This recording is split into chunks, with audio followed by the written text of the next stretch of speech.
Hello and welcome back to the Internet of Things or IoT Masterclass on Block IoT YouTube channel. In this video, which is the part 3 of the series, we are going to work on more exciting things and we are going to add more fun features to our project that we have been working on in the last 2 videos. Just a quick recap. In part 1 of the series, we unboxed a Raspberry Pi 5, we set it up, we configured it, and also we installed the required software to start building our IoT solution. In the previous video, which was the part 2 of this masterclass, we implemented a simple project where we wrote and executed a Python code to subscribe to 2 different topics on the Mosquito MQTT broker running on a Raspberry Pi IoT stack server. And in the end of the part 2, we stored our data into the InfluxDB database and ultimately created a simple dashboard to visualize our sensors data on Grafana dashboards. In this video, which is the part 3 of the IoT Masterclass, we want to make our IoT solution an industrial IoT solution or IIoT. In other words, we are going to add a PLC to our system to publish some real values to our Mosquito MQTT broker and integrate those data into our Grafana dashboard. This is going to be a complete and comprehensive tutorial, and we are going to show you how to use a Siemens S7-1200 CPU to publish some MQTT messages to an MQTT broker such as Mosquito MQTT broker or any other MQTT broker. So by the end of this video, hopefully you will be able to build your own IIoT solution based on Siemens PLCs or any similar platform. So without further ado, let's jump into the details.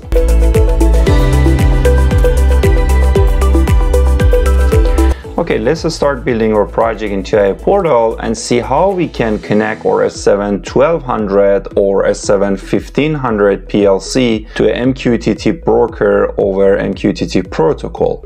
The process is fairly easy. There is an existing library for that purpose, and I will show you how to do that in a few minutes. So to get us started, we just create a blank project in TI portal. That's what I have in here. And then you switch to the project view. So as you can see, my project is blank and there is no device in it. So let's just add our PLC by clicking on Add New Device. Once you click on Add New Device, you can select your controller if you know the part number.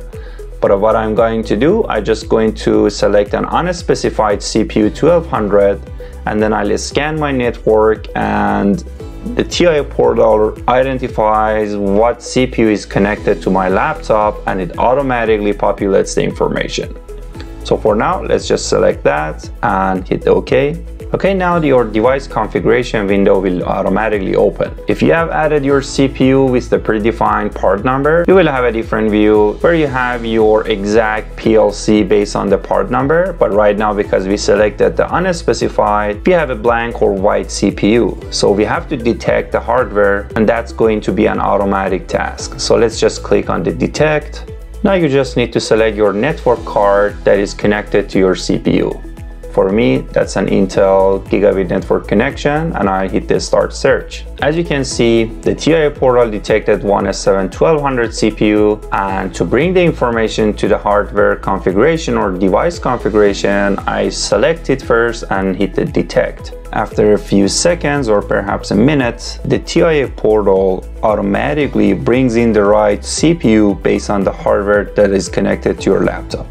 In my case, I have a CPU 1217C, and that's what I see in my TI portal device configuration. Before jumping into the programming for adding the MQTT function blocks to the program blocks, we need to do a few settings. Of course, the first setting is defining the proper IP address based on your network. In my case, I'll give it an IP address of 192.168.0.217. That's the most important setting that you need to do, but you can apply other settings based on your requirement. For example, if you need an OPC UA communication with other devices on top of the MQTT, you need to select your CPU and go under the OPC UA and activate the OPC UA server. We have another video that explains how to use the Siemens S7-1200 or 1500 CPU's OPC UA server. So if you want to get more information about that, please check the other video. So for now, after setting the IP address, we are almost ready to move forward to the next steps. So the first step is downloading the required library to be able to communicate with a MQTT broker, because these function blocks or library does not exist in TIA Portal by default. To download the library, you need to go to Siemens Industry Online Support, and you can search for libraries for communication for SIMATIC controller. This is a great and useful library for not only communicating with MQTT brokers, but also communicating with other devices in different protocols such as FTP, syslog, SNMP, UDP, and so on. So after you logged in your account, you can just scroll down to the middle of the page and you can download the library for communication. At the time I'm recording this video, the latest version is 2.0.1, and because I'm using TIA Portal version 18, I should download this copy. Also, there is a documentation for the library. You can download and go over it. Once you've downloaded the file, you need to transfer it to your laptop if it's not already there, and you will get a zip file. You need to unzip the file, and once the library is unzipped, make sure you see the AL18, which is the extension for libraries in TIA Portal version 18. So now we are ready, we can go back to our TIA Portal project, and we need to add that library that we just downloaded to a TIA Portal. To do that, you just go to the Libraries tab and go under the Global Libraries, and then click on Open Global Library and navigate to the path that the file is stored and select the library. And if you want to modify the library, make sure you uncheck this option, which is opening the library as read-only, and you won't be able to change it, and then click on Open.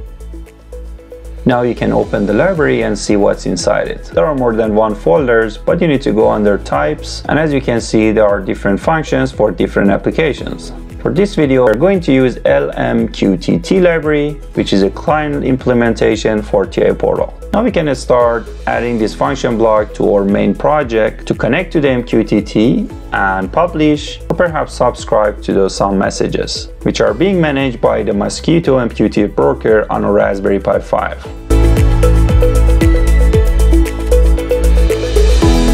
Let's start the programming, and let's use this LMQTT client function block in our project to connect to our Mosquitto MQTT broker running on our Raspberry Pi 5. To do that, let's just open OB1, which is the main organization block in the S7-1200 or S7-1500 PLCs.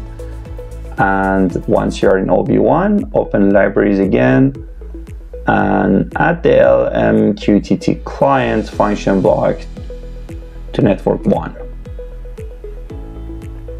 As you may know, when you're adding a new function block, you need to add its own instant DB or data block as well. You can give it any name, but we just leave it as default.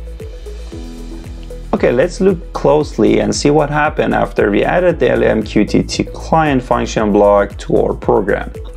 As you may see, our data block has automatically created, and it contains a lot of information which are accessible throughout your program, and you can use whatever you want. Also, if you look on the PLC data types, you will notice that the LMQTT data type has been automatically added to your project as well. These are not something that we need to be worried about. I just wanted to show you what happens after you add a function block to your project. So at this time, after you have the function block in your OB1 or in your own function or function block, you just need to populate this information for this function block. Let's just quickly look at some important inputs and outputs, and then we will fill out the information to establish the communication to our MQTT broker on Raspberry Pi 5. I'm not going to explain every single details for each input and output, because as I explained, there is a great documentation library on Siemens Industry Support that you can go over it and get detailed information for every single item in the block. For example, let's just click on LMQTT and you get some information here. For example, this library is valid for a S7-1500 controller as of firmware version 2.0 and also a S7-1200 controllers as of firmware 4.0. So you make sure your CPU is not too old, and if it is, always make sure you update the firmware of your device to the latest supported version. So if you scroll down on the same documents, you will see the interface description. For example, as you can see here, the input enable true means the connection to the MQTT broker is established and maintained, and false means the connection is broken. If you give a rising edge signal to the publish input, the publish command will be executed. Similarly, the input subscribe activates with a rising edge signal, and once it's activated, the subscribe command is executed. You can go over this table and get the information for every single input and output. But the most important setting is connection parameters, which is the section that you need to define your MQTT IP addresses and so on. And as you can see, the data type for the connection parameter is LMQTT type conprom, which is a custom PLC data type or UDT that has been added to your TI portal project when you added the function block to your OB1. Let's go back to the TI portal and complete the inputs and output.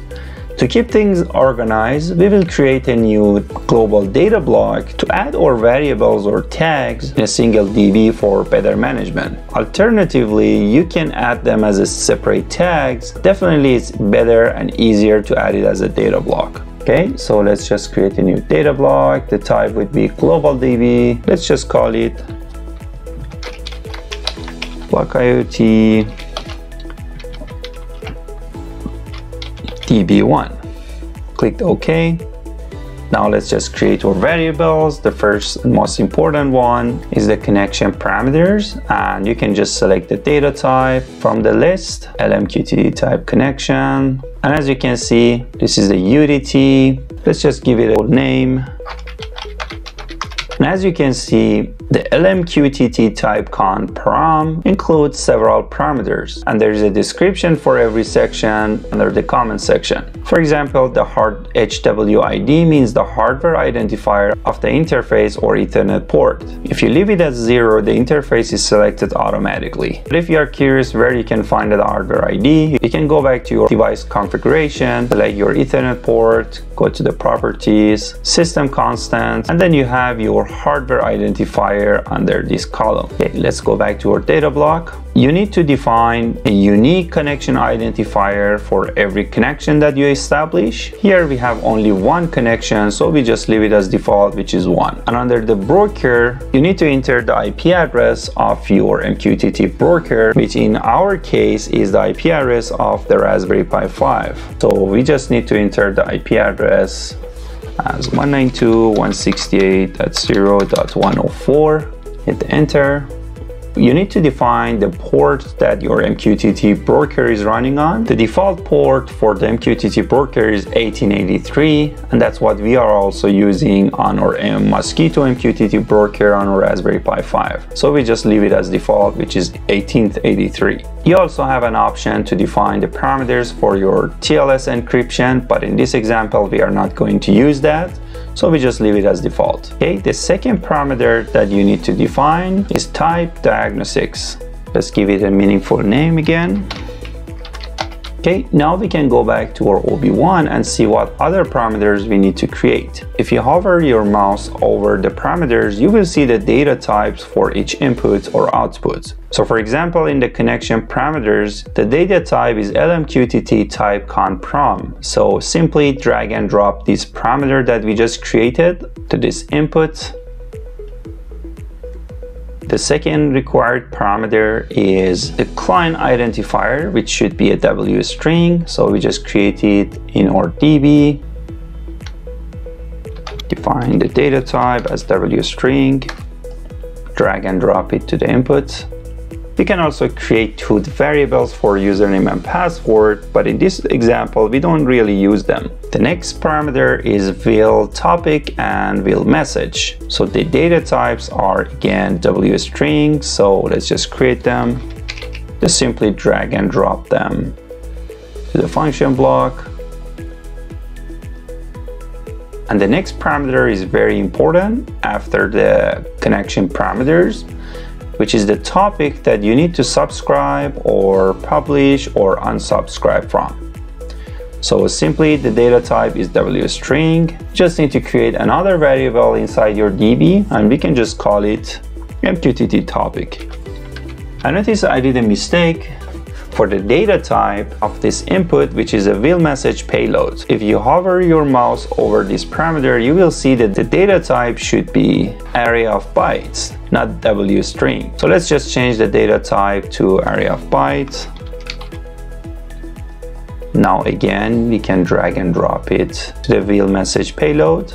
Now we don't have any error. Let's go back to our MQTT topic. We can just drag and drop this W string variable to MQTT topic. After defining the topic name, we need to define the content in case we want to publish a message to the MQTT broker. And as you can see, the data type again should be array of bytes. So we create the new one. So we will create a new variable for that.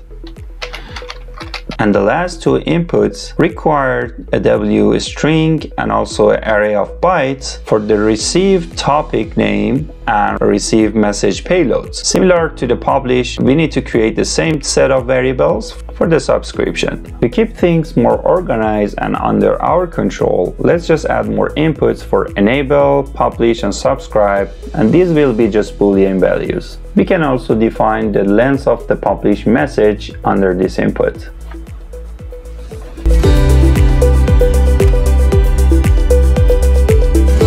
Okay, now our project is almost ready and we can do our first download to our CPU, and then we can do a quick test. So we are ready to download our program to our 1200 CPU.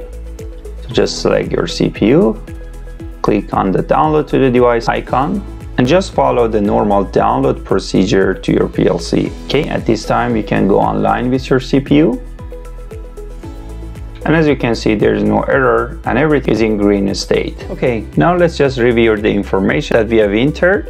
So let's just go back to our connection parameter. This is the IP address of our Raspberry Pi 5, which is running Mosquitto MQTT broker on port 1883. Let's just do a quick test by publishing a message to a topic, and then we can subscribe to a topic on the MQTT broker.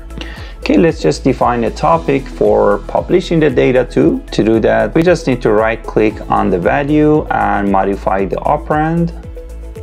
So if you remember from the previous video, we used two different topics for temperature and humidity sensors. Let's just use the same topics for this test. So we just entered the name of the topic for the temperature, for example. So let's just enter a test value, for example, number 36, this topic. Just to see the result, again, we will pull up the MQTT Explorer software and we will connect to the Mosquitto MQTT broker running on Raspberry Pi to see what is going on the MQTT broker. So as you can see right now, we don't have the temperature topic, neither the humidity topic, but if everything goes well and our program works well, after we publish this value, the number should appear in a topic called /lab/sensor and temperature 1. Okay, so if you recall, the first thing we need to do, we need to enable our function block. So we will just write to the enable, and if we enable the publish or we give the rising edge signal to this input, we should write the value to that topic that I mentioned. So one thing to keep in mind, we are sending characters. So if you just enter a hexa value or decimal value here under the message bytes, you will get the ASCII symbol on here, not the messages or numbers.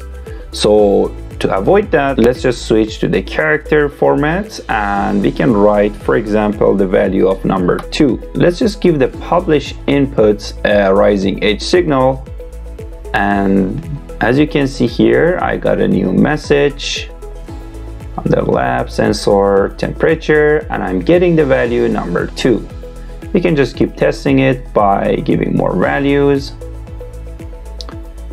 And this time I want to give it the value number 8. And we need to retrigger the publish signal by going from 0 to 1. As you can see, my PLC messages are coming into my MQTT broker running on Raspberry Pi 5. Now I hope you know how to use LMQTT function block to send the values from the PLC to the MQTT broker. Similarly, you can use to subscribe to some topics using different variables that I just showed you. So in the next section, let's just make the project more practical. So we know how to send the values to MQTT broker. Now let's just tie in some physical values, and then we can store this data, or basically integrate the PLC data into our IoT solution, and we will store the data to the InfluxDB, and the Python code that I showed you before, it will work in parallel. And ultimately we will integrate all the data and we'll show it on Grafana dashboard. So now let's just look at the PLC hardware, and then we can just add the data to our previous project.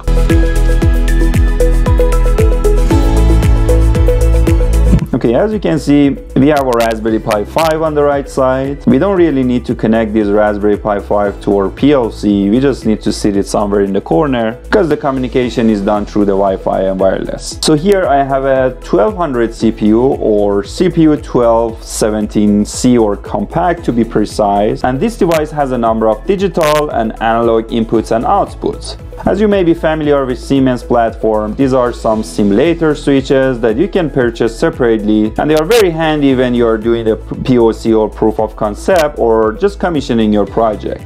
So here I have a number of digital inputs, and also I have two analog inputs, and I'm going to use one of these analog inputs, or AI0, and then I publish the value of the analog input 0 to the Mosquito MQTT broker in the predefined topic that we saw in the last video. So on the hardware side, that's pretty much it. It's very simple.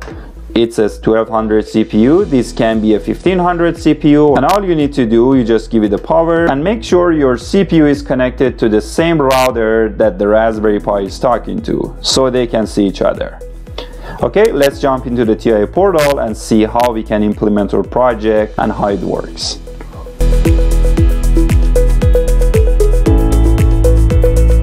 So we are just using the same information that we learned a few minutes ago. We are going to use the LMQTT client library to connect our S7 CPU to the MQTT broker, and we are just going to expand our program to work as we would. So in the TI portal and in my OB1, in the network one, I'm just going to read two inputs, and I'm just going to use that for enabling the MQTT client function block, and I'll be using the other inputs, or I0.1, to send a subscribe command to my CPU. In the network 2, I'm just reading the analog input number 0, and after normalizing the value and scale it to 0 to 99, I'm going to store it to a variable which is stored in my DB2 or block IoT MQTT DB1. And for sure, in network 3, I have LMQTT client, which we configured a few minutes ago, and we know how to use it. Our program has another important section as well, and that's in organization block, or OB30, which is a cyclic OB. So in other words, my ladder logic in the OB30 will be executed in a predefined time. In this example, I use the 2 seconds to execute this code, but you can adjust it based on your requirement. It could be faster or even slower. But keep in mind, the faster you go, you will use more data. In case you are using a cellular communication, that might cost you more. So you should optimize your data transmission rate. So in case you are curious what's going on in OB30, we just need to do some data format conversion to convert the values that we receive through the subscription to the MQTT broker topic to an integer value. So let's just download our new code and go online with our CPU.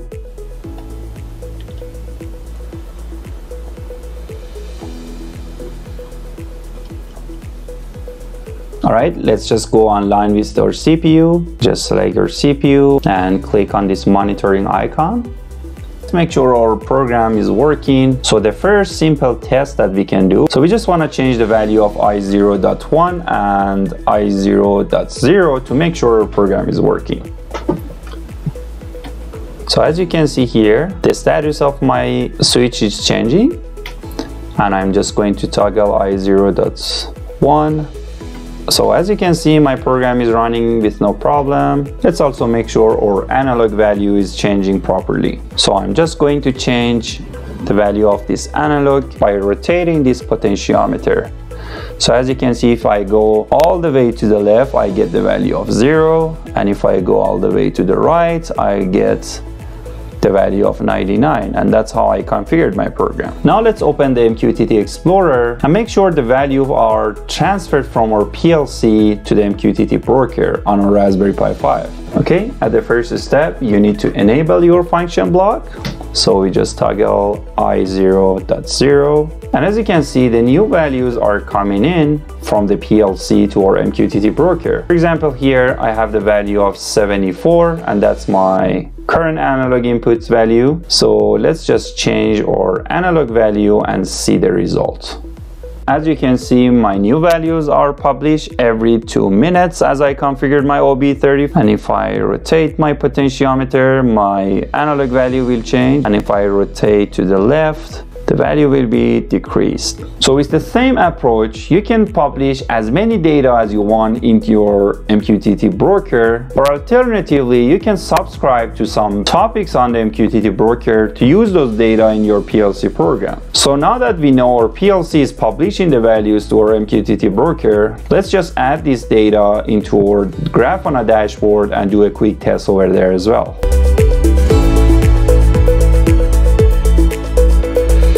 If you remember, to access our Grafana dashboard, we need to enter the IP address of our server or Raspberry Pi 5 and the port number 3000. And just enter your username and password that you defined. Once you are logged in, navigate to the dashboard that we created in the previous project or part 2. Okay, and now we can change the analog value and we will see the result over here. But remember, our data transmission rate is set to be 2 minutes at the moment. Let's just increase the value. And as I mentioned, the data transmission rate is 2 seconds. My S7-1200 CPU is sending a new value to the MQTT broker or publishing a new value into the MQTT broker. Let's just decrease the value. Let's just make it 0.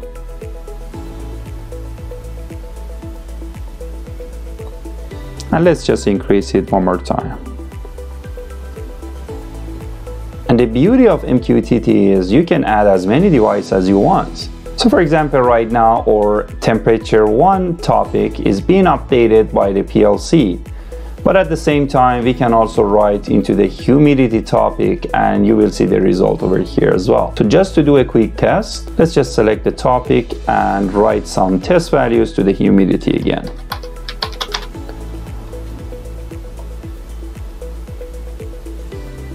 Okay, as you can see here, my humidity values are coming in as well. So by mistake, I entered 212, but I meant 21. Let's just inject more test values to humidity. And apparently this could be my second analog value from the PLC or another device anywhere in the world is connected to the same network.